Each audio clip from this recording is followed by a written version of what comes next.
Sahabat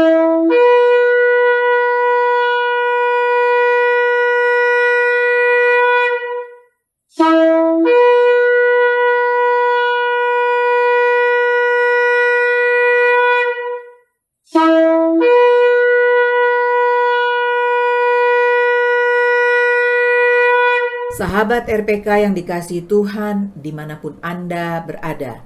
Shalom Beshem Yeshua HaMashiach, salam sejahtera dalam nama Yeshua HaMashiach, dalam nama Tuhan Yesus Kristus, Juru Selamat kita.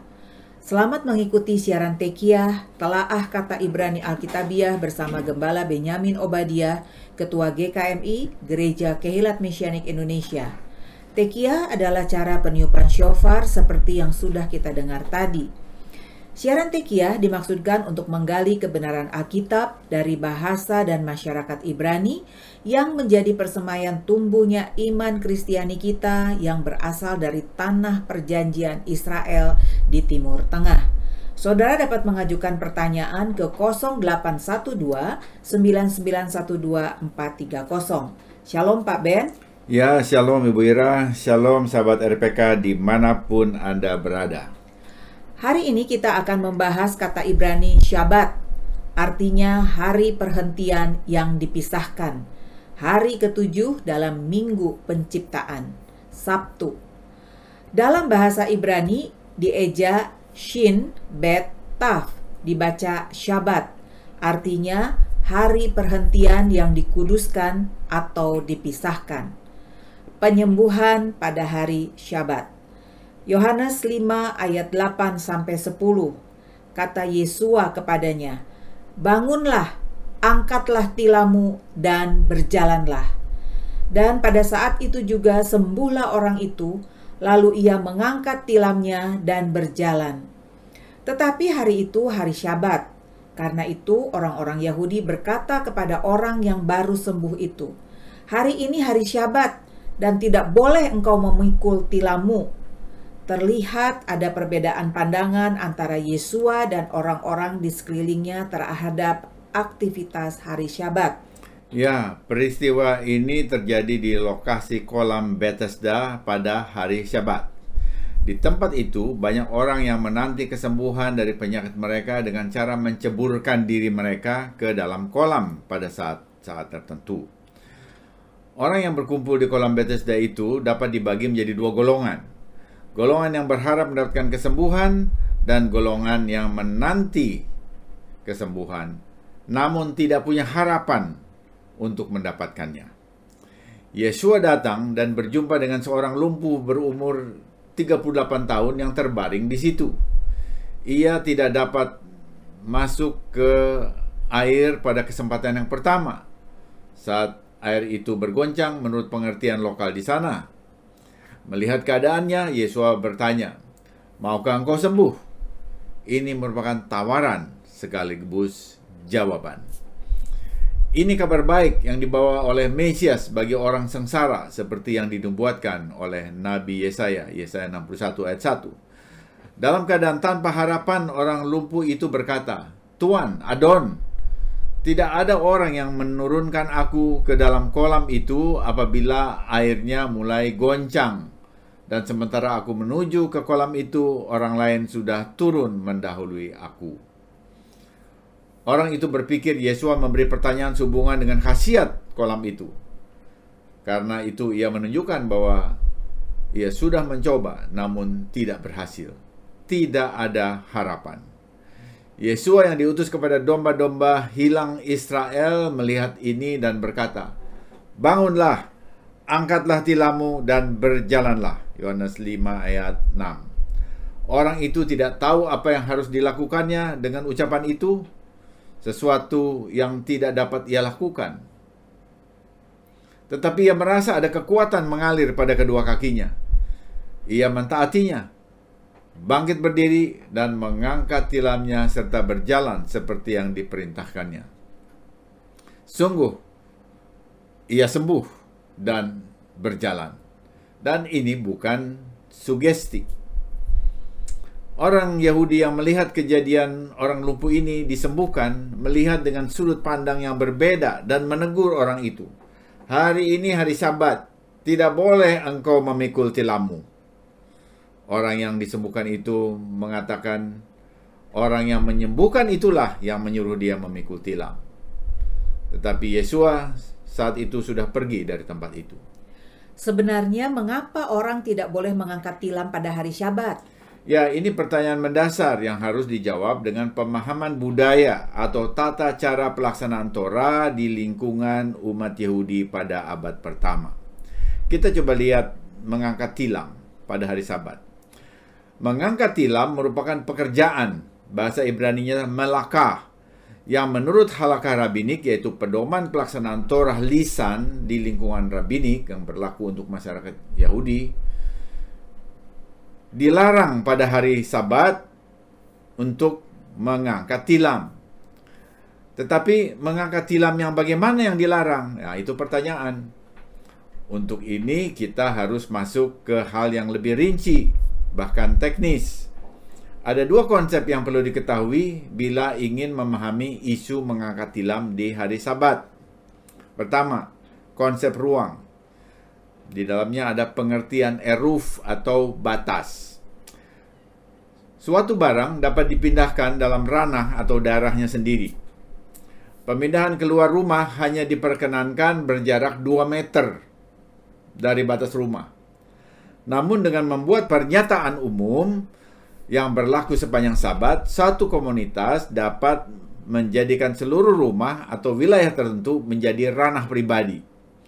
Sehingga dengan rumusan eruf tersebut, ia dapat membawa barang-barang seakan-akan dalam rumahnya sendiri. Kedua, konsep eruf atau batas membagi ruang menjadi 3 bagian.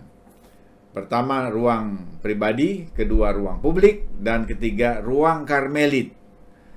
Karmelit adalah ruang antara ruang pribadi dan ruang publik. Jadi batasannya tidak cukup publik tetapi juga tidak cukup pribadi. Jadi itu campuran. Transisi. Barang dapat dipindahkan dalam ruang karmelit. Kolam Bethesda digolongkan sebagai ruang karmelit. Jadi perintah Yesua, angkatlah tilammu, bukanlah perintah untuk melanggar halakah rabbinik. Itu masih tercakup di dalam peraturan yang disepakati. Apalagi Yesua tidak mengatakan mengangkat tilam itu untuk melanggar atau melawan Torah tertulis Mose. Karena di dalam Torah tidak tercantum hal itu. Tetapi mengapa Yudayoi masih mempertanyakan hal ini? Ada 2 kemungkinan. Kemungkinan pertama, mereka mengira orang itu akan membawa tilam keluar tembok kota Yerusalem. Kalau demikian, maka ia memindahkan barang dari ruang karmelit ke ruang publik, dan ini dilarang. Kemungkinan kedua, pada abad pertama, kodifikasi konsep ruang ini belum selesai dirumuskan. Masih diperdebatkan antar berbagai mazhab, bahkan di lingkungan Farisi sendiri. Akibatnya, selalu muncul perdebatan akan hal ini. Kodifikasi baru disepakati sesudah Sulhan Aruh, ditulis oleh Rabbi Yosef Karo di abad 16. Apakah Yesua memahami kedua konsep rabbinik tersebut? Pasti, Yesua tentu memahaminya dan ia tidak menyalahi halakah sebagai pedoman pelaksanaan Torah yang disepakati oleh para rabi. Sekalipun demikian, Yesua memegang konsep yang lebih agung lagi, yaitu konsep belas kasihan atau chesed. Mempermasalahkan peraturan Sabat hanya untuk peraturan bukanlah karakter Yesua. Harus ada alasan mendasar untuk apa yang dilakukan oleh Yesua.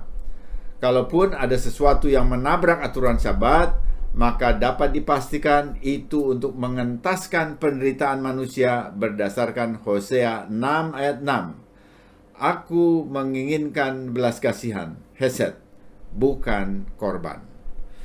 Dalam kasus orang lumpuh di kolam Bethesda, Yesua menyuruh berdiri dan mengangkat tilamnya disebabkan setelah mengalami kelumpuhan, orang ini tidak mempunyai apapun selain tilam untuk tidur. Dorongan dasarnya adalah belas kasihan. Yesua tidak mengkritik peraturan Sabat, tapi sedang menerapkan patokan musar atau etika yang lebih tinggi dari aturan hukum, yaitu belas kasihan kepada manusia yang melampaui larangan peraturan seremonial. Harga diri manusia ditempatkan tinggi seperti yang dikatakannya, Sabat dibuat bagi manusia dan bukan manusia bagi Sabat. Markus 2 ayat 27. Jadi dorongan Yesua melakukan pelayanannya adalah kasih setia atau chesed yang melebihi aturan hukum yang bersifat mekanistik. Kaum Yudayoi, para pemimpin Yahudi, masih berpikir di tingkat peraturan semata. Belum melihat aspek chesed, kasih setia, sebagai etika yang berada di atas hukum. Benar sekali. Yesua tidak melanggar Syabat. Ia menghormatinya. Namun saat ada kehidupan yang memerlukan pertolongan, ia mengulurkan tangannya didorong oleh kasih setia atau chesed. Dan kasih adalah musar, etika yang lebih tinggi dari peraturan hukum. Ini pencerahan yang sungguh luar biasa. Sebenarnya, isu mengangkat tilam harus dibedakan dari isu penyembuhan pada hari Sabat. Sekarang mari kita tinjau aspek penyembuhan orang sakit pada hari Sabat secara eksplisit. Kecenderungan Yesua untuk menyembuhkan pada hari Sabat membuat marah beberapa pemimpin agama pada zamannya. Apakah Yesua ada juga melanggar ketentuan Syabat? Yesua sangat memahami apa yang dilakukannya. Saat ia disalahkan oleh pemimpin kaum Yudayoi, ia membenarkan tindakan penyembuhan yang dilakukannya pada hari Sabat. Dalam Yohanes 7 ayat 23, ia mengatakan, "Jika seorang menerima sunat pada hari Sabat, supaya Torah Mose tidak dilanggar, apakah kamu marah kepadaku karena aku menyembuhkan seluruh tubuh manusia pada hari Sabat?" Torah Mose memerintahkan bahwa seorang bayi disunat pada usia 8 hari. Kejadian 17 ayat 12. Nah, kalau pada hari ke-8 itu jatuh pada hari Sabat, bagaimana? Sunat tetap harus dilakukan sekalipun hari Sabat agar Torah Mose tidak dilanggar yang memerintahkan sunat pada hari ke-8. Dan itu terjadi pada hari Sabat. Di sini kita melihat ada dua perintah yang dapat saling meniadakan. Bagaimana menyikapinya? Para rabi sampai pada kesepakatan, perintah positif lebih diutamakan ketimbang perintah negatif. Sunat usia 8 hari dipandang sebagai perintah positif. Larangan kerja kreatif seperti sunat dipandang perintah negatif yang kalah terhadap perintah positif. Karenanya, sunat tetap dilakukan sekalipun ada larangan bekerja melakah pada hari Sabat. Orang bijak setuju bahwa perintah positif untuk menyunat pada hari ke-8 menggantikan larangan terhadap kerja yang harus dihindari pada hari Sabat. Semua orang setuju bahwa hari Sabat dapat dilanggar untuk melahirkan bayi. Membantu seorang wanita saat melahirkan termasuk dalam kategori melanggar hari Sabat, namun untuk menyelamatkan manusia. Mishnah berargumen bahwa jika diperbolehkan melanggar hari Sabat untuk melahirkan seorang bayi lelaki, maka harus diperbolehkan melanggar hari Sabat untuk menyunat anak lelaki yang sama 8 hari kemudian. Juga ketika melahirkan bayi perempuan pada hari Sabat, mereka akan memanggil bidan dari tempat yang jauh sehingga melanggar hari Sabat karena sang ibu. Mereka juga melanggar hari Sabat ketika mengikat tali pusar dan memotongnya. Demikian juga mereka melakukan segala sesuatu yang diperlukan untuk sunat pada hari Sabat. Diskusi hukum yang sama memberikan gambaran yang jelas tentang berapa banyak tata cara hari Sabat harus dilanggar untuk melaksanakan ritual sunat. Jadi ada kekecualian. Mereka melakukan segala sesuatu yang diperlukan untuk sunat pada hari Sabat. Semuanya merupakan tindakan kreatif. Ini dari Mishnah. Setiap kali hari ke-8 jatuh pada hari Sabat, keluarga anak itu harus mengesampingkan larangan Sabat dan melakukan sunat. Para rabi berkata, sunat itu hebat, karena itu dapat mengesampingkan larangan hari Sabat yang tunduk pada peraturan yang ketat. Mishnah. Mereka menganggap prosedur bedah sunat sebagai koreksi medis, perbaikan tubuh. Mereka berkata, meskipun semua perintah yang diajarkan oleh Abraham dan juga dijalankan oleh Abraham, bapa kita, dia disebut lengkap dan utuh hanya ketika ia telah menyunatkan dirinya sendiri. Seperti yang dikatakan dalam Kejadian 17 ayat 1. Berjalanlah di hadapanku dan jadilah sempurna. Yesua seakan berargumen seperti ini. Jika diperbolehkan untuk membuat penyesuaian medis satu bagian kecil dari tubuh untuk memperbaikinya, apalagi membuat penyesuaian medis untuk memperbaiki bagian tubuh lainnya. Logika Yesua Rabenu, Yesua guru kita, mengikuti garis sederhana dari penafsiran pelaksanaan Torah berikut. Pertama, prosedur pembedahan merupakan pekerjaan, melakah yang dilarang pada hari Sabat. Nomor 2, sunat adalah prosedur pembedahan, dan karena itu tidak boleh dilakukan pada hari Sabat. Nomor 3, namun perintah untuk melakukan sunat melampaui larangan pada hari Sabat. 4, sunat adalah prosedur pembedahan yang dilakukan hanya untuk satu bagian tubuh. 5, oleh karena itu penyembuhan seluruh tubuh manusia melebihi larangan hari Sabat.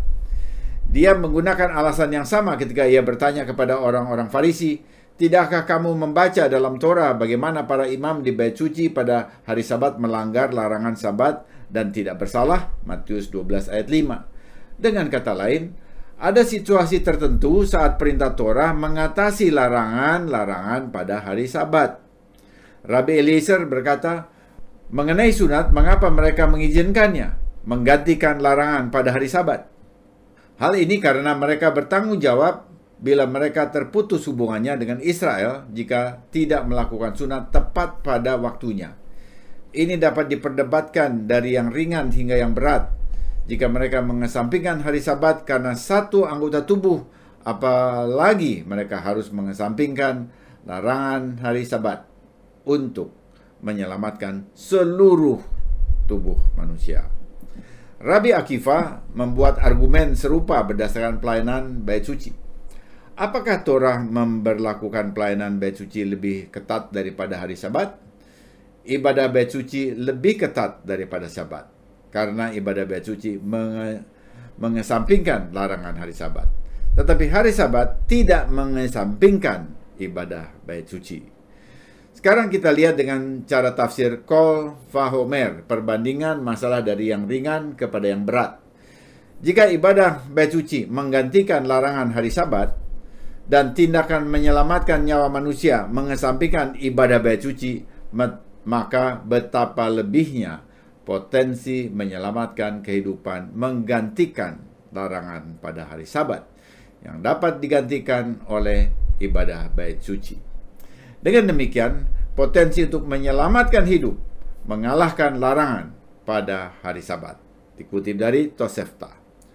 Komentator C.K. Beretz mengatakan, prinsip-prinsip yang diambil dari praktek sunat pada hari Sabat hanya merujuk pada kasus-kasus saat kehidupan berada dalam bahaya langsung.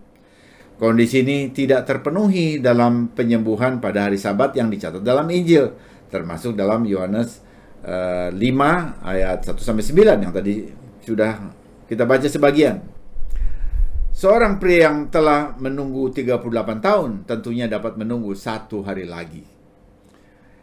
Dengan perkataan lain, ia menyarankan agar Yesua menunggu 1 hari lagi untuk menyembuhkan orang lumpuh itu di hari Minggu.